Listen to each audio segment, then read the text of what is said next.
You think you know how this story ends. You've scrolled past the videos. An aggressive cop, a disabled veteran, another headline that makes you angry for 5 minutes before you move on. But what happened on a Tuesday afternoon outside a downtown cafe wasn't a headline. It was an ambush. Officer James Gonzalez thought he was flexing his authority on a helpless old man. He didn't know he was walking into a federal case file. He didn't know that the man in that wheelchair wasn't just sitting there. He was building a case, documenting every word, every move, every violation. And by the time Gonzalez felt the steel of federal handcuffs close around his wrists, his career was already burning to ash. This is the story of the 12 minutes that destroyed everything. The summer heat in the city has teeth. It doesn't just warm you. It bites, clinging to your skin like a second layer you can't shed. It smells like hot pavement, espresso steam, and exhaust fumes baked into the asphalt. For 68-year-old Michael Bell, it was the kind of heat that made old wounds ache. A phantom burn in legs that had carried him through Kabul before an IED reduced them to nerve memory and steel pins. Michael sat at his regular spot outside Café Meridian, a bustling coffee shop in the heart of the business district. It was an upscale area, the kind where parking meters took credit cards and every storefront had security cameras pointing at the street. He didn't live in this neighborhood anymore, hadn't for 20 years, but he liked the strong coffee, and he liked watching the foot traffic. Professionals rushing to meetings, college students with laptops, mothers pushing strollers through the afternoon sun. He adjusted the gray flat cap on his head, smoothing the brim with fingers that showed the faintest tremor, medication, not nerves. To anyone passing by, Michael was background noise. Just another elderly black man in a wheelchair, wearing a weathered bomber jacket over a button-down shirt, jeans faded soft with age. He looked tired. He looked harmless. He looked like someone you'd glance past without a second thought. But eyes don't fade the way bodies do, and Michael Bell's eyes were sharp, trained, calibrated, relentless. They tracked movement with the precision of 4 decades hunting predators in 3-piece suits and bulletproof vests. He watched a delivery driver double park and sprint into a building. He watched 2 teenagers laughing over a shared phone screen. He watched a white patrol car slow roll past the cafe for the 3rd time in 15 minutes. "Refill, Mr. Bell?" Michael looked up and smiled at Carmen, the barista. She was young, maybe 25, with warm brown eyes and hair pulled back in a neat ponytail. She was one of the few people who actually saw him, not just the chair. "Please, Carmen. Black, no sugar. I'm already sweet enough." She laughed, the sound cutting through the heavy air like a cool breeze. "You're trouble, that's what you are. Only on Tuesdays," he said with a wink. As Carmen turned back toward the cafe, the atmosphere changed. It was subtle, the way air pressure drops before a storm. Something you feel in your chest before you understand it in your mind. The patrol car had circled back. This time it didn't pass. The cruiser, emblazoned with the city's police seal and a faded American flag decal, mounted the curb with deliberate aggression. Tires squealed. The bumper stopped inches from the outdoor seating area, close enough that Michael could read the license plate. Dust kicked up from the gutter, coating the rim of his coffee cup. The engine cut. The door swung open. Officer James Gonzalez stepped out. He was a textbook case. Late 20s, broad-shouldered, clean-shaven, with the kind of buzz cut that screamed, "Respect my authority." His aviator sunglasses caught the sunlight, turning his eyes into mirrors. He wore his uniform like armor, crisp, starched, belt loaded with equipment that jangled when he moved. His hand rested near his holster, fingers drumming against the leather. Michael didn't flinch. He lifted his coffee, tasted the grit of the dust, and set it back down slowly. He knew this type. He'd worked alongside a few, supervised dozens, and put more than a handful behind bars during his time with the Bureau. Gonzalez was a climber. Insecure, overcompensating, desperate to prove he was the biggest man in every room he entered. Gonzalez didn't walk. He stalked. His eyes swept the patio. A businessman on his laptop, a young couple sharing pastries, an older woman reading a paperback. His gaze slid over all of them and locked onto Michael like a missile finding its target. "You!" Gonzalez barked, pointing with a black-gloved finger. "Move!" Michael slowly set down his cup. He glanced around, then tapped his own chest. "Me, officer?" "Yeah, you. Move the chair. You're blocking the sidewalk." Michael looked down. His wheelchair was tucked neatly against the café's wrought iron railing. There was a clean 6 feet of sidewalk clearance, enough space for a parade to march through without breaking stride. "I believe there's plenty of room, officer," Michael said, his voice a low, measured rumble. "I'm just enjoying my coffee." Gonzalez closed the distance in 3 strides, invading Michael's space. He loomed over the wheelchair, blocking out the sun. The smell of cheap cologne and stale energy drink wafted down. "I didn't ask for your opinion, Pops," Gonzalez said, his voice dripping with contempt. "I said you're blocking the sidewalk. This is a public thoroughfare. You're loitering, creating a hazard." Michael kept his hands visible on the armrests. "Rule number 1. Never give them a reason." "I'm a paying customer, officer. I have my receipt right here if you'd like to see it." "I don't care about your receipt. I care about the law. And right now, the law says you move." Gonzalez leaned in closer, his voice dropping to a menacing whisper. "You don't belong in this neighborhood, do you? You look lost." There it was. The tell. The code. You don't belong. Michael met the officer's gaze through the mirrored lenses. "I'm exactly where I need to be." Gonzalez's jaw tightened. He wasn't used to resistance. He was used to compliance, instant, fearful scrambling. This old man's calm was more than annoying. It was disrespectful. "Last warning," Gonzalez said, his hand moving toward the baton on his belt. "Move the chair, or I'll move it for you." Carmen rushed out of the café, a dish towel still in her hand. "Officer, is there a problem? Mr. Bell comes here every day. He's not bothering anyone." Gonzalez spun on her, finger jabbing the air. "Step back, ma'am, unless you want a citation for obstruction. This is official police business." "He's drinking coffee," Carmen said, her voice trembling but defiant. "He's refusing a lawful order," Gonzalez shot back. He turned to Michael, his face flushing red. "Get up." Michael raised an eyebrow. "Excuse me? You heard me. Stand up. I need to see what you're hiding under that blanket. We've had reports of drug activity in this area. A guy in a fancy wheelchair makes a perfect mule." The accusation was so absurd it would have been laughable if the danger weren't so real. "Officer," Michael said, his voice hardening, the grandfatherly warmth evaporating, "I am paraplegic, cannot stand, and you have no probable cause to search me or my property." "I am the probable cause," Gonzalez snarled. He reached out and grabbed the joystick control on Michael's wheelchair. "Don't touch that," Michael warned. It wasn't a plea. It was a command. Gonzalez yanked the joystick hard to the left. The motorized chair lurched violently, ramming into the metal patio table. Coffee exploded across the surface. The table flipped with a metallic crash, sending Michael's cup, napkins, and newspaper flying. Michael was thrown sideways, the seat belt cutting into his ribs, igniting old shrapnel pain near his spine. "Whoops," Gonzalez sneered.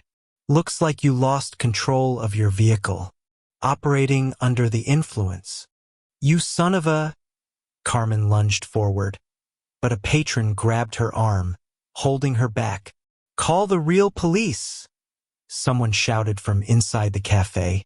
"I am the police," Gonzalez roared, spinning to face the growing crowd. "Step back.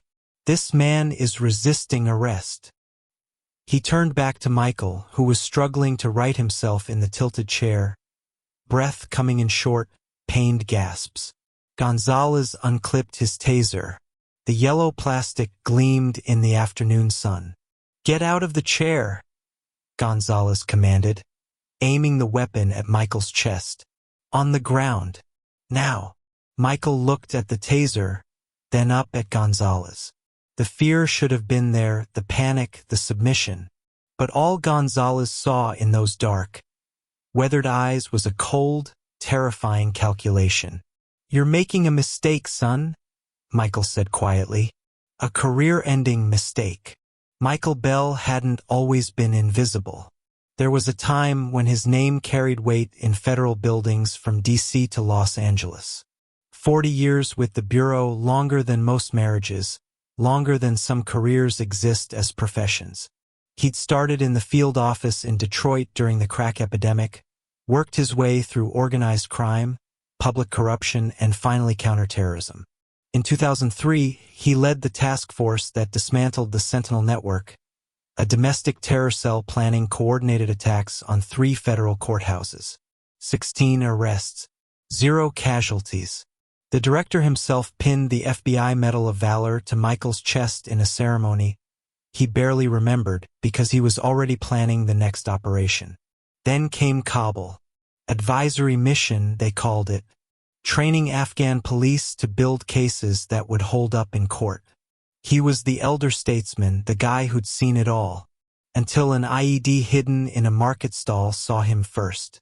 The blast killed 2 Army MPs and left Michael with 17 pieces of shrapnel in his lower spine and legs that would never fully obey his brain again. The Bureau offered him a desk. He took medical retirement instead, bought a house with a ramp, learned to navigate a world that suddenly treated him like furniture. He thought he was done. Then Special Agent in Charge Victoria Reyes called with a different kind of offer. Consultant for the Office of Professional Responsibility. The title was bureaucratic camouflage. What it really meant was bait, a living, breathing ethics test for officers who saw badges as licenses and wheelchairs as weakness. Michael had accepted on one condition. He chose the targets. Officer James Gonzalez had been his choice for 3 months. Michael had memorized Gonzalez's file the way some men memorized baseball statistics. 18 complaints in 5 years, a record that should have ended his career before it started. 12 for excessive force, broken ribs during a traffic stop, a dislocated shoulder at a house party, taser burns on a shoplifting suspect who was already in handcuffs. 4 for racial profiling, stop and frisk incidents in neighborhoods where the only crime was existing while black or brown. 2 for sexual harassment, inappropriate comments to a domestic violence victim, unwanted touching during a pat-down of a woman arrested for jaywalking.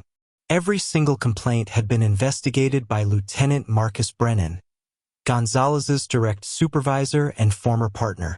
Every single one had been cleared as unfounded or unsubstantiated. The pattern wasn't just obvious, it was insulting. Brennan was running interference and Gonzalez knew it. That knowledge had made him reckless, arrogant, untouchable. The patrol car circled past the cafe again, slower this time. Michael didn't lift his eyes from his coffee, but he tracked the vehicle in his peripheral vision, counting the seconds. 3:47 p.m. Right on schedule. Gonzalez's shift rotation had him patrolling this district every Tuesday and Thursday afternoon. Michael had been sitting at this same table, same time for 11 weeks. A test. An invitation. The first 8 weeks, Gonzalez had driven past without stopping. Week 9, he'd slowed down. Week 10, he'd made eye contact. Last week, he'd circled twice. Today was week 11. The cruiser's brake lights flared red. The engine revved once, twice. Michael took another sip of coffee and waited. The trap was set. Gonzalez approached with the kind of smile that didn't reach his eyes. A performance of civility for the cameras he knew were watching. "Afternoon, sir. Just want to let you know this seating area is reserved for paying customers of the establishment." Michael gestured to the half-finished Americano on the table beside him, still steaming despite the dust coating its rim. "I am a paying customer, officer." The smile twitched. Gonzalez adjusted his stance, hand moving to rest on his belt. "Right? Well, we've been getting complaints about loitering in this area. Folks using the space without making purchases, camping out for hours. Creates problems for the business owners." "Complaints from whom?" Michael's voice was steady, almost gentle. "Multiple sources. Citizens concerned about the quality of life in their neighborhood. I'd like to speak with them, clear up any misunderstanding." "That's not how it works." The false politeness was cracking now, irritation bleeding through.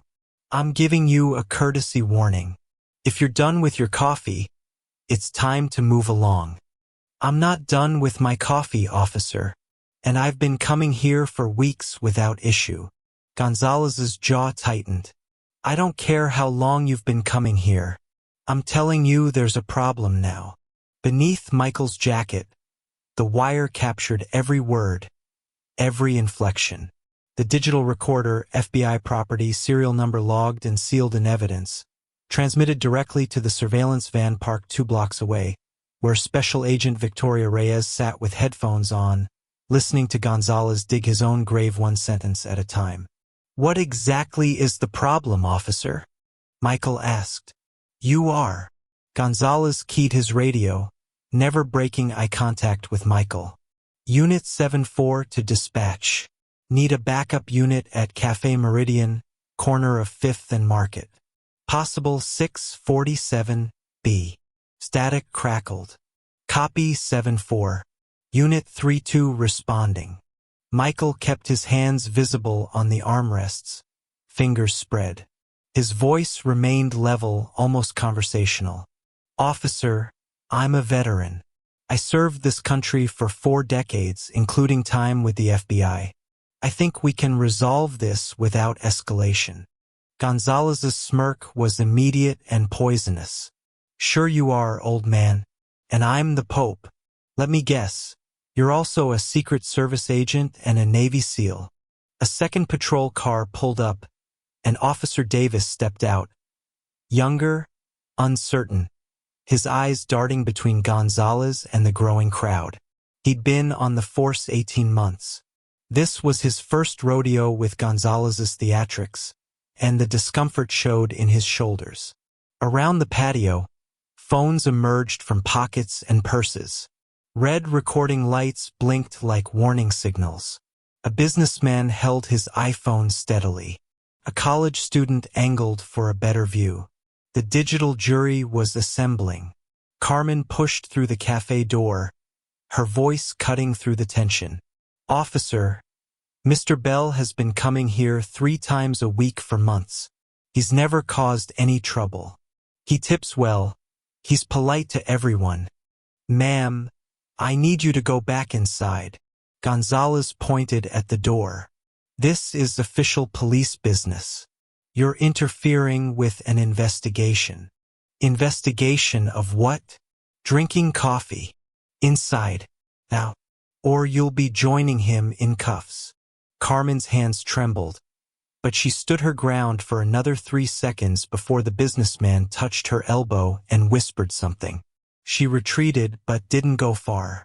Michael straightened in his chair. His voice changed, no longer grandfatherly, no longer conversational. It became formal, deliberate, the voice of a man building a legal record brick by brick. "Officer Gonzalez, badge number 4721. I am formally advising you that your actions are being recorded and documented. You have the opportunity to de-escalate this situation. I am not resisting. I am not breaking any laws. I am exercising my constitutional rights as a citizen and a disabled veteran." Gonzalez's face flushed crimson, the color creeping up from his collar to his hairline. Around them, the crowd had swelled to nearly 20 people. Every phone was aimed at him. Every eye was watching. And this old man in a wheelchair was lecturing him like a child, using his badge number like an accusation. He was being challenged, in public, by someone who should have been grateful he wasn't already in cuffs. "You think you're smart?" Gonzalez hissed, stepping closer. "You think saying some magic words protects you? I think you should consider your next action very carefully." "Or what? You gonna sue me? You gonna file a complaint?" Gonzalez laughed, but there was no humor in it. "I got 18 complaints already, old man. What's one more?" Officer Davis shifted his weight. "Gonzalez, maybe we should just—" "Shut up, Davis."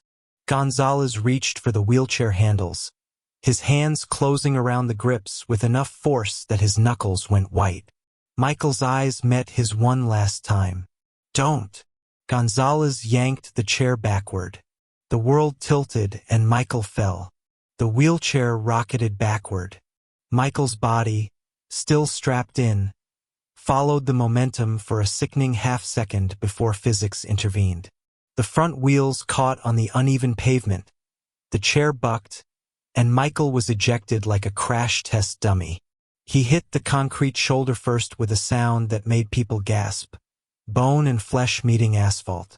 His gray flat cap tumbled off, rolling into the gutter where a car tire crushed it flat. Carmen screamed. The college student with the phone dropped it, hands flying to her mouth. Officer Davis stood frozen, one hand extended as if he could rewind the last 3 seconds. Michael lay on his side, arms instinctively trying to brace him, legs twisted at angles that made no anatomical sense because the nerves that should have been screaming weren't connected anymore. Blood ran from a cut above his left eyebrow, hot and fast, pooling on the pavement beneath his face. Gonzalez stood over him, hand dropping to his service weapon, grip unsnapped. "Stop resisting. Stop resisting right now." Michael wasn't resisting. He wasn't moving at all except for the slow rise and fall of his chest. His eyes, those sharp, calculating eyes, stared up past Gonzalez to the clear afternoon sky. "Officer, he's not—" Davis started. "I said he's resisting. You all saw it." Michael turned his head slightly, just enough to look directly at Gonzalez. Blood dripped into his collar. His voice, when it came, was barely above a whisper but carried the finality of a judge's gavel. "It's done." 2 blocks away, Victoria Reyes spoke into her radio. "All units, move in. Now." They came from 3 directions at once. Black SUVs with tinted windows, no sirens but lights strobing red and blue, converging on the café like a coordinated military strike. Tires squealed. Doors flew open before the vehicles fully stopped. Federal agents in midnight blue raid jackets, FBI emblazoned in yellow across their backs, poured onto the street with the precision of a SWAT team. Gonzalez spun, hands still on his weapon, confusion blooming across his face. "What the—" "Hands up. Now." 3 agents had guns drawn, aimed center mass. Officer Davis raised his hands immediately, stumbling backward. Gonzalez hesitated, ego warring with survival instinct, before slowly lifting his palms. A woman cut through the formation like she owned the street, because in this moment, she did. Special Agent in Charge Victoria Reyes, 52, sharp-featured, wearing a charcoal suit and an expression carved from granite. She stopped 3 feet from Gonzalez, close enough that he could see his own reflection in her sunglasses. "Officer James Gonzalez, badge number 4721, you are under federal arrest for deprivation of rights under color of law, Title 18, U.S. Code, Section 242. Her voice carried over the chaos like a sermon. "You have the right to remain silent. Gonzalez's eyes darted past her to Michael, still on the ground, now surrounded by agents providing medical attention. His gaze traveled to the overturned wheelchair, and for the first time he actually looked at it. Really looked. There, on the frame near the wheel, a metal plate he'd never noticed. FBI, property of DOJ, asset 4427. The color drained from his face. "Oh God," he whispered. Reyes smiled. It wasn't kind. Wrong department. The interrogation room at the FBI field office smelled like industrial cleaner and fear. Gonzalez sat handcuffed to a steel table, his lawyer, a public defender who looked fresh out of law school, flipping through a folder that kept getting thicker. Special Agent Reyes laid it out like a prosecutor presenting to a jury. 9 months. That's how long they'd been watching Gonzalez's squad. Every traffic stop in minority neighborhoods. Every use of force report that didn't match the body cam footage. Every complaint that Lieutenant Brennan buried in his desk drawer. Michael Bell hadn't been a random target. He'd been the final exam. 11 weeks he sat at that café, Reyes said, sliding photographs across the table. Same spot, same time, waiting to see if you do exactly what you did. The lawyer reviewed the evidence. Body cam footage from Davis's camera showing the entire assault, 17 civilian recordings from different angles, transcripts from the wire Michael wore, witness statements already notarized. He leaned close to Gonzalez and whispered something that made the officer's shoulders sag. The door opened. Michael rolled in, sitting upright in his chair, wearing a lanyard with his old FBI credentials clipped to his jacket. He positioned himself in the corner, observer, not participant, and said nothing. Gonzalez stared at him, then at Reyes. "What do you want?" "Names, dates, evidence, locations." The lawyer nodded. Gonzalez closed his eyes. Lieutenant Marcus Brennan, Sergeant Kevin Ho, Officers Patterson, Williams, Chan, Morrison, DeVries, and Tucker. 8 names, 8 careers. Michael wrote them down in a notebook, his handwriting still sharp after all these years. If the story kept you on the edge of your seat, please smash that like button. It really helps the channel grow and lets me know you want more true crime dramas like this. Don't forget to subscribe and ring the bell so you never miss a story of instant karma. Stay safe, stay kind, and remember, you never know who you're talking to. See you in the next.